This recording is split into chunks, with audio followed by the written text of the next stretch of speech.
Hello friends, मैं सुमन कौशिक स्वागत करती हूँ आपका मैजिकल स्टडीज़ पर। In the last video we talked about idealism.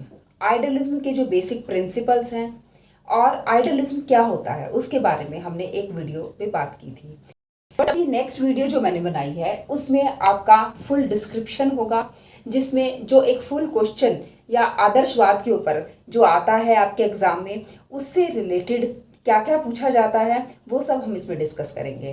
पहले हम एम ऑफ एजुकेशन डिस्कस करेंगे, उसके बाद उसकी जो कौन कौन से टीचिंग मेथड्स या शिक्षण की जो विधियां हैं वो कौन से यूज़ करते हैं, एक स्टूडेंट का जो प्लेस है according to the idealism means आदर्शवाद के हिसाब से कौन क्या प्लेस होना चाहिए एक छात्र का, एक बालक का, और एक शिक्षक का क्या प्लेस है, स्कूल का क्या रोल होना चाहिए और डिसिप्लिन कैसा होना चाहिए, ये सब हम डिस्कस करेंगे इस वीडियो में। तो let's start with the aim of education means उद्देश्य जो है एक शिक्षा के क्या होने चाहिए अकॉर्डिंग टू द आदर्शवाद। आदर्शवादी क्या कहते हैं कि हमारा उद्देश्य कैसा होना चाहिए। उद्देश्य सबसे जो फर्स्ट हमारा इम्पॉर्टेंट जो चीज़ है दैट इज़ पर्सनैलिटी डेवलपमेंट। हम सेकंड पॉइंट से, सबसे पहले हमने सेकंड पॉइंट से स्टार्ट किया है, फर्स्ट पॉइंट हम लास्ट में करेंगे। पर्सनैलिटी डेवलपमेंट या व्यक्तित्व विकास। व्यक्तित्व विकास की अगर हम बात करते हैं, आदर्शवादी ये मानते हैं कि एक बालक का व्यक्तित्व जो विकास है वो होना बहुत ज़रूरी है। पर्सनैलिटी डेवलपमेंट बहुत ज़रूरी है क्योंकि जो एक मानव है या एक इंडिविजुअल जो है वो ईश्वर की सर्वश्रेष्ठ रचना है और इस सर्वश्रेष्ठ रचना का विकास बहुत ही ज़रूरी है और उसकी जितनी भी शक्तियां हैं, उसके अंदर जो कैपेबिलिटी हैं, वो उसका डेवलपमेंट होना बहुत ज़रूरी है। अब ये पर्सनालिटी जो डेवलपमेंट है वो कैसे कैसे हो सकता है, उसके लिए हम बात करते हैं टू कल्टिवेट सत्यम शिवम सुंदरम। वो कहता है पर्सनैलिटी तब निखरती है जब हम उसका आध्यात्मिक विकास करते हैं। जो आदर्शवादी हैं वो आध्यात्मिक विकास को ज़्यादा फोकस करते हैं, ज़्यादा इम्पोर्टेंस देते हैं। वो कहते हैं कि टू कल्टिवेट द सत्यम शिवम सुंदरम मीन्स सत्य, जब एक इंसान ट्रुथ मीन्स सत्य के राह पे चले, और गुडनेस, लास्ट वीडियो में हमने इन चीज़ों की बात की थी, और गुडनेस की मीन्स जो भी अच्छाइयाँ हैं, जो भी इस संसार में अच्छाइयाँ हैं उनको अपनाता जाए और ब्यूटी को अप्रिशिएट करता रहे, तो उससे जो है उसका पर्सनालिटी डेवलपमेंट होता है मीन्स उसका व्यक्तित्व का विकास होगा और वो अपनी पर्सनालिटी में निखारता चला जाएगा। अगर वो झूठ बोलेगा, एक झूठ के बाद 10 झूठ बोलेगा, तो इससे जो है उसकी पर्सनालिटी डिस्ट्रॉय हो जाती है। तो एक बालक को इस तरह से शिक्षित करना चाहिए कि वो ट्रुथ, गुडनेस और ब्यूटी को समझे कि वो क्या है और उसी के रास्ते पे चले। और ये जो है ये मानव ने नहीं बनाई है, ये चीज़ें शाश्वत हैं, ये कह सकते हैं कि ये जो है इटरनल है, इटरनल ट्रुथ है, ये शाश्वत है, हमेशा स्थापित रहती हैं, हमेशा रही हैं, मानव के जीवन से पहले भी और मानव के जीवन के बाद भी ये स्थापित रहेंगी। तो ये चीज़ें कल्टीवेट करने के लिए या उनकी डेवलपमेंट के लिए ये बताते हैं आदर्शवादी।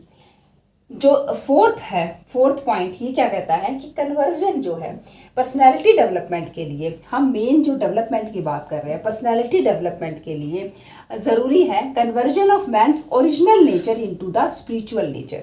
मीन्स हम ये कह सकते हैं जो भी एक व्यक्तित्व के विकास के लिए एक बदलाव आना बहुत ज़रूरी है। अब ये बदलाव कैसे आएगा? जब बच्चा छोटे होते हैं, जब एक बालक है वो बहुत छोटा है तो उसके अंदर शेयरिंग की भावना नहीं होती, वो किसी से अपनी चीज़ शेयर नहीं कर सकता, वो कहता है ये मेरी चीज़ है, इसको मैं किसी को नहीं दूंगा। तो हमें उसको शेयरिंग सिखानी है, अपने चीज़ों के लिए वो लड़ना शुरू कर देता है। तो हमें ये बताना है कि लड़ना जो है वो अच्छी बात नहीं है, उसके अंदर जो भी बैड हैबिट्स हैं उनको गुड हैबिट्स में कन्वर्ट करना है। This is known as conversion या बदलाव। ये बदलाव जैसे लालच, कोई भी चीज़ देखिए, अगर एक चीज़ देखिए तो हमें एक चीज़ चाहिए, 2 चाहिए, 3 चाहिए, वो चीज़ें जो है वो ग्रीडीनेस बढ़ती चली जाती है और इस ग्रीडीनेस को ख़त्म करना भी एक एजुकेशन का ही काम है कि किस तरह से एक लालच को ख़त्म किया जा सकता है।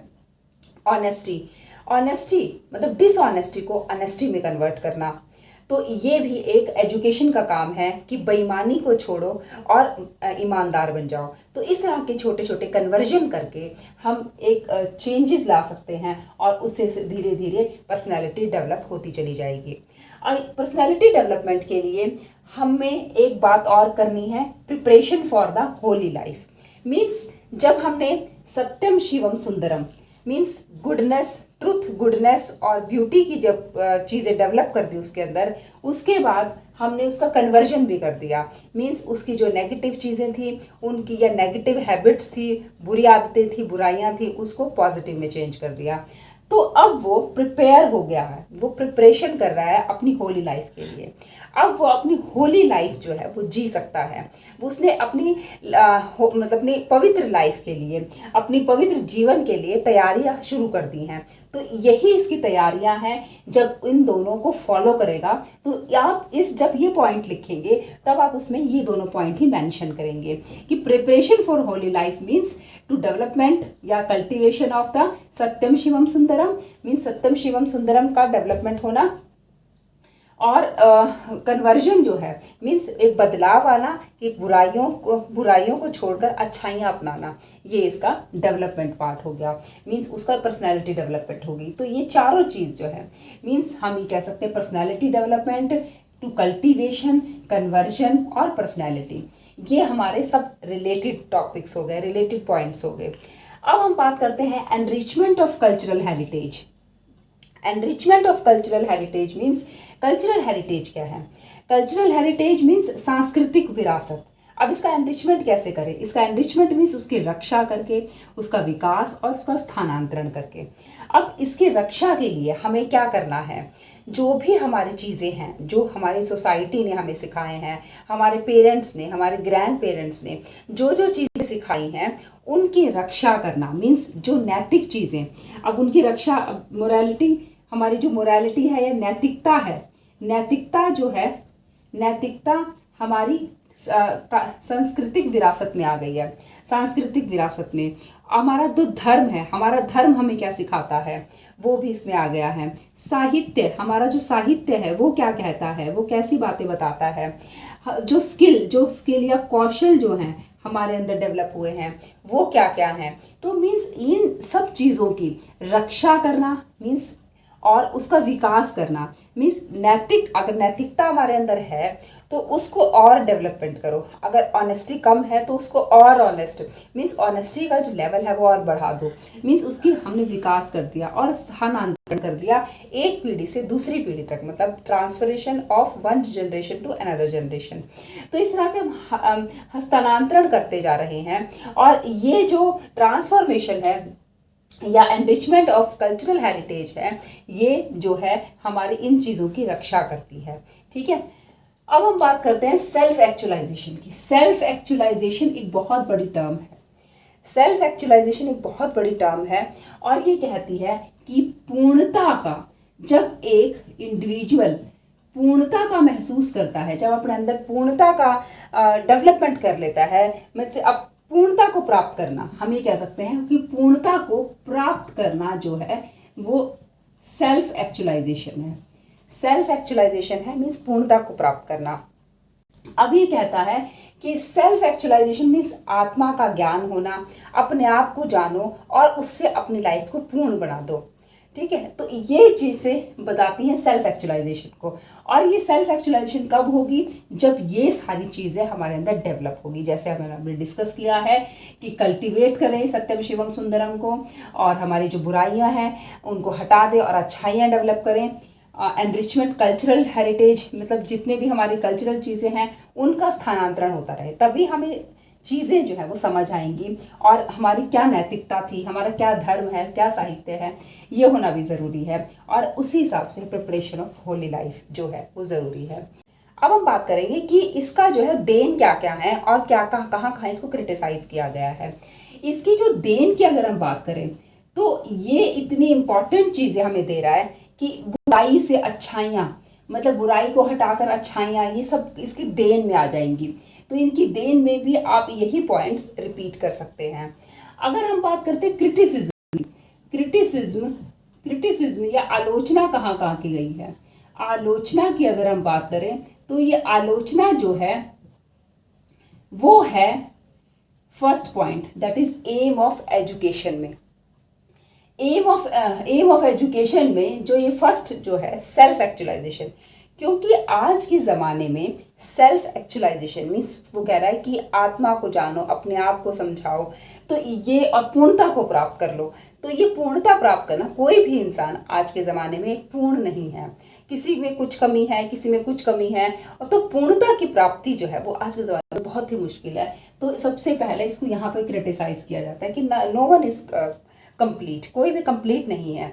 तो फर्स्ट तो ये हो गया। सेकेंड, इसमें हम बात करें कि जब सत्यम शिवम सुंदरम की यहाँ बात कर रहे हैं, मीन्स जब हम ज़्यादा आध्यात्मिक उन्नति, ये आध्यात्मिक उन्नति की बात कर रहे हैं यहाँ पे, तो आध्यात्मिक उन्नति जो है वो एक बालक की इतनी ज़्यादा आध्यात्मिक उन्नति होना थोड़ा सा मुश्किल लगता है आज के ज़माने में। तो इसको यहाँ पे भी क्रिटिसाइज किया जा रहा है। और देन में हम इसकी जब बात करेंगे तब हम इसका जो शिक्षण है, जो भी उसकी जो मेथड्स हैं, मीन्स टीचिंग मेथड्स जो हैं, वो भी उसकी देन में आएंगे। मीन्स एम ऑफ एजुकेशन में आप लिखोगे ये सारे पॉइंट्स, और साथ में प्लस आप एम ऑफ एजुकेशन के साथ उसकी टीचिंग मेथड्स जो है, टीचिंग मेथड्स जो है वो भी आप देन में ही लिखोगे कि इसके एडवांटेजेस क्या क्या है, आइडलिज्म में की देन क्या क्या है। तो आप सुकरात की क्वेश्चन आंसर मेथड है, या डायलेक्टिक मेथड भी उसको बोला जाता है, अरिस्टोटल का जो इंडक्टिव डिडक्टिव मेथड है, तो ये जो मेथड्स ऑफ टीचिंग की अगर हम बात करेंगे तो वो सारी मेथड्स जो है उसकी देन में ही आ जाते हैं। क्योंकि आइडलिज्म भी ऐसा इज्म है जो कि हमें इतने सारे टीचिंग मेथड्स के बारे में बताता है, और वो बहुत इंपॉर्टेंट है और आज भी वो यूज़ किए जा रहे हैं। In the teaching methods of idealism we talk about कि शिक्षण विधियाँ जो हैं वो हमने जो एम ऑफ एजुकेशन अगर हम बात कर रहे थे, वो उनको हम कैसे अचीव कैसे कर सकते हैं। तो सबसे पहली जो विधि इन्होंने बताई है, सुकरात ने बताई है प्रश्न विधि। इसको हम क्वेश्चन आंसर मेथड भी हम इसको बोलते हैं। अब ये क्वेश्चन आंसर मेथड जो है वो बहुत ही इम्पॉर्टेंट मेथड है, जिसमें क्वेश्चन पूछे जाते हैं, एक के बाद एक क्वेश्चन पूछे जाते हैं, और जो एक बालक है उनको आंसर करता है। तो इस तरह से इसको ब्रेन स्ट्रॉमिंग भी कहा जाता है, इसी मेथड को। नेक्स्ट इसकी विधि है अरस्तु की जो आगमन विधि है, आगमन और निगमन विधि, मीन्स इंडक्टिव डिडक्टिव मेथड। जो इंडक्टिव और डिडक्टिव मेथड की जब हम बात करते हैं वो हमारे एरिस्टोटल ने दिया था। एरिस्टोटल ने हम डिडक्टिव मेथड जो था वो दिया है जब हमारे पास कुछ जनरल इंफॉर्मेशन होती है, जब हमारे पास कुछ स्पेसिफिक। इंडक्टिव का मतलब है specific to general, and deductive means general to specific. तो इसी तरह से अरस्तु ने भी अपनी इस शिक्षण विधि को बताया है। हीगल की तर्क विधि मीन्स लॉजिकल मेथड मीन्स हर चीज़ को लॉजिक से सोचो कि इसके पीछे क्या लॉजिक हो सकता है, तो उसको हम बोलते हैं तर्क विधि। हर्बर्ट की निर्देश विधि या इंस्ट्रक्शन मेथड भी बोलते हैं इसको। इंस्ट्रक्शन मेथड हर्बर्ट ने दिया था, और उन्होंने कहा था कि एक बालक को इंस्ट्रक्शंस देकर पढ़ाना चाहिए कि अब उसको क्या काम करना है, इसके बाद कौन सा काम करना है, कैसे करना है, उन सब चीज़ों के लिए इंस्ट्रक्शन दी जानी चाहिए। पेस्टोलॉजी की अभ्यास विधि, पेस्टोलॉजी ने बताया था कि प्रैक्टिस मेथड मतलब practice is very important for the students, कि स्टूडेंट्स के लिए प्रैक्टिस होनी बहुत ही ज़रूरी है। प्लेटो की संवाद विधि, प्लेटो ने संवाद विधि के बारे में बताया है। संवाद विधि में जब वो एक दूसरे से बातचीत करते हैं, कॉन्वर्सेशन जब करते हैं, तो उस विधि को प्लेटो ने बताया है।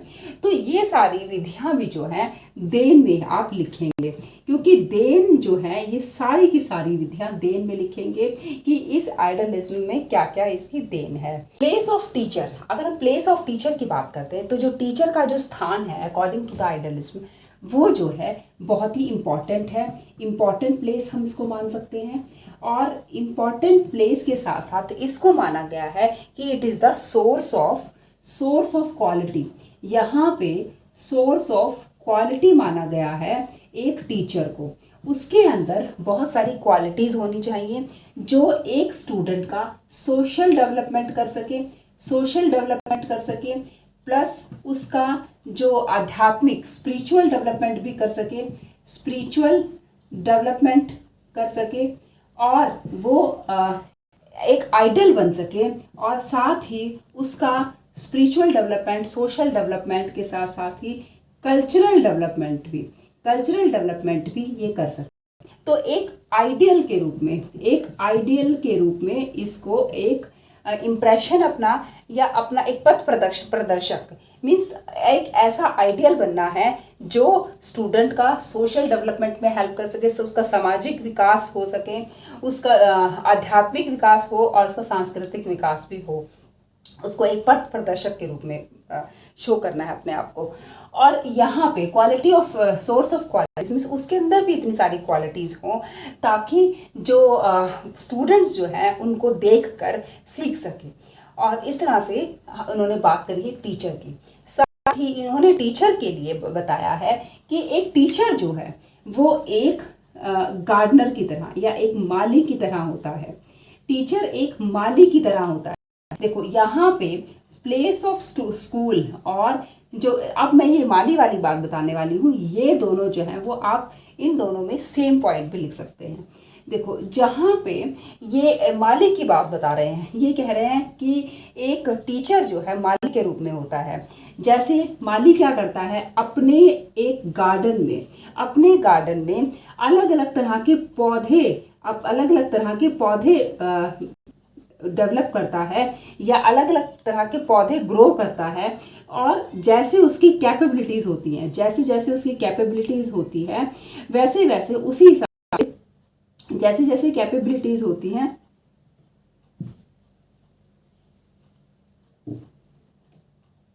जैसे एक स्टूडेंट की कैपेबिलिटी होती है उसी के हिसाब से जो माली है वो उसको डेवलप करता है। मीन्स आप उसका अपने पार्क का या अपने गार्डन का इस तरह से ध्यान रखता है कि कौन सा पौधा जो है, ये जो है पौधे जो हैं वो बालक हैं, पौधे जो है वो बालक की तरह काम कर रहे हैं, और जो टीचर है वो एक माली की तरह काम कर रहा है। ये इनको पानी देगा, खाद देगा और उनको ग्रो करने में हेल्प करेगा। तो अब कैपेबिलिटीज़ के हिसाब से ही ये सारे काम किए जाएंगे। और यहाँ पे जब हम प्लेस ऑफ स्कूल की बात भी करते हैं तब भी उसमें यही चीज़ बताया जाएगा कि यहाँ पे आइडियलिज्म, आदर्शवादियों ने ये माना है कि जो हमारा आदर्शवादी कहता है कि जो स्कूल है वो एक ऐसी जगह है जो कि एक गार्डन की तरह है, और ये जो बगीचा है यहाँ पर छात्र और जो शिक्षक हैं वो इसी रिलेशनशिप में रहते हैं जैसा मैंने अभी समझाया है। और ये इसको खाद और पानी देंगे, और जो भी एक्स्ट्रा चीज़ें मतलब जो वीड्स हम कह सकते हैं, जो वीड्स, जो एक्स्ट्रा पौधे, छोटे छोटे जो एक्स्ट्रा पौधे उग जाते हैं उनको वीड्स बोला जाता है। तो इनको वीड्स को रिमूव कर दिया जाएगा। और अब ये जो वीड्स हैं वो हैं छात्रों के बीच में, या छात्रों की जो बुराइयां हैं, छात्रों के अंदर जो बुराइयां हैं या जो उनकी नेगेटिव पॉइंट्स हैं उनको जो है वो वीड्स बोला जा रहा है यहाँ पे। तो उनको ये रिमूव कर देगा, मतलब एक टीचर जो है वो उनको रिमूव करने की कैपेबिलिटी रखता है।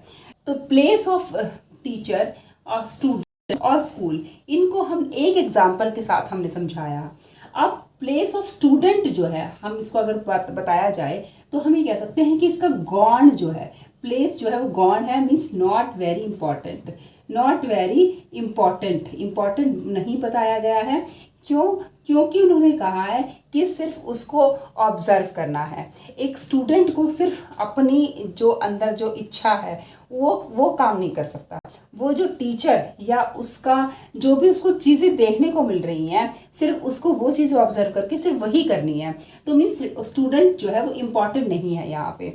तो आइडियलिज्म ने, आदर्शवादियों ने ये बताया है। तो इसका जो क्रिटिसिज्म, अभी हम क्रिटिसिज्म की जब बात कर रहे थे, 2 पॉइंट्स की हमने बात की थी कि सेल्फ एक्चुअलाइजेशन होना बहुत मुश्किल है और आध्यात्मिक उन्नति जो है वो आज के ज़माने में होना बहुत मुश्किल है।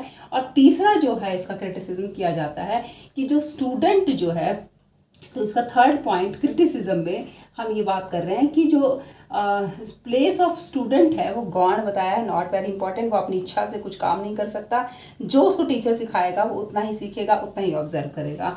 तो ये जो है यहाँ पे भी इसको क्रिटिसाइज किया गया है। अब हम बात कर रहे हैं डिसिप्लिन की।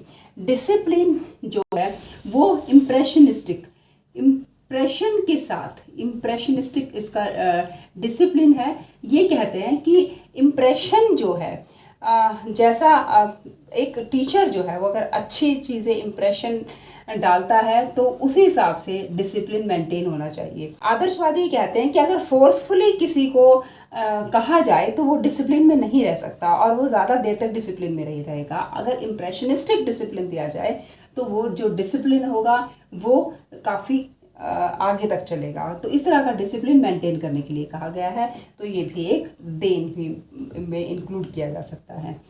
अब हमने हमारा सिर्फ करिकुलम का जो है वो हम बात करेंगे किसी नेक्स्ट वीडियो में, क्योंकि जो करिकुलम है वो अलग अलग उसमें बात करी गई है कि अलग अलग फिलोसोफर जो हैं, नन ने क्या कहा है, प्लेटो ने क्या कहा है, रोस ने क्या कहा है।